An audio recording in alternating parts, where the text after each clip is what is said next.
আসসালামু আলাইকুম রহমতুল্লাহি ওবরকাতুহু। প্রিয় ভাই ও বন্ধুগণ, যে যেখান থেকে আমার এই লাইভ ভিডিওটা দেখছেন, আমি আপনাদেরকে বোঝাইতে চাচ্ছি, আমার পিছনে একটা বহুতল ভবন দেখা যায়।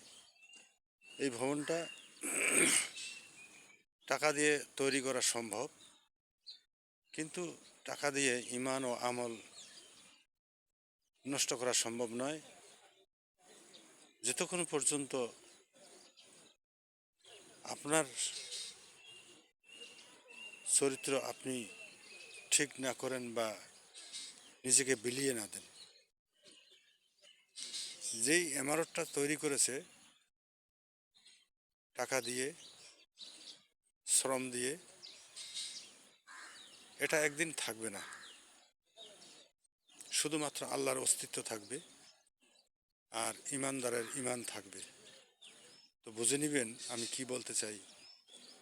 বেশি বেশি করে কোরআন তেলাওয়াত করবেন। সালাত আদায় করার পর কোরআন তেলাওয়াত করবেন। কোরআন তেলাওয়াত করলে ইমান ও আমল মজবুত হয়।